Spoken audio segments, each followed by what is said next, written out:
बिस्मिल्लाहिर्रहमानिर्रहीम। अस्सलाम वालेकुम। निमोनिया क्या है, जानिए इस तकलीफदेह मर्ज की वजूहात, अलामात और इसका इलाज। निमोनिया एक ऐसी बीमारी है जिसमें इन्फेक्शन के बाइस फेफड़ों में वर्म आ जाता है और ये इन्फेक्शन बहुत ज्यादा होता है, जिसकी वजह से खांसी भी होती है और फेफड़ों में शदीद तकलीफ का सामना होता है। यही नहीं बल्कि निमोनिया से सांस लेने का अमल भी मुतासिर होता है।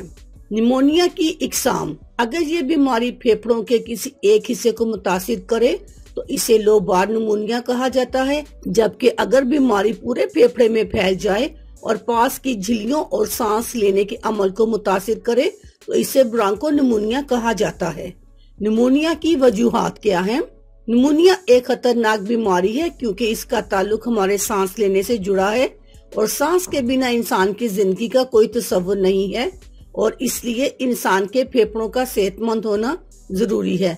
ताहम बदकिस्मती से निमोनिया फेफड़ों की बीमारी है और ये बराह रास्त जान के लिए खतरनाक है। निमोनिया फेफड़ों को इस तरह मुतासिर करता है कि वो ठीक काम नहीं करते। निमोनिया का शिकार वही लोग होते हैं जो कमजोरी का शिकार हों, कुव्वत मुदाफिक बेहद कम हो, जबकि निमोनिया आम नजले से शुरू होता है। ऐसे अफराद जल्दी निमोनिया का शिकार हो जाते हैं। निमोनिया की अलामात, निमोनिया की बीमारी में मुब्तला मरीज अचानक बीमार हो जाता है, उसे शदीद सर्दी लगती है और वो कपकपाने लगता है, तेज बुखार में मुब्तला हो जाता है, बुखार 105 दर्जे तक भी पहुंच जाता है।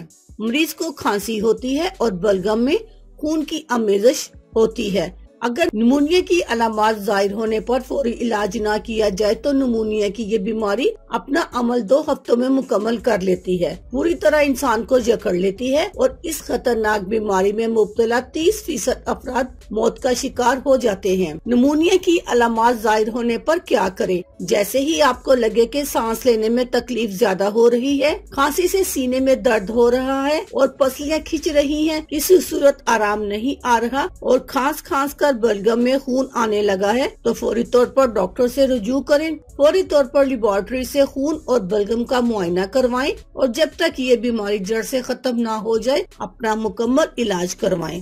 अपना ख्याल रखिएगा। अल्लाह हाफिज। शुक्रिया।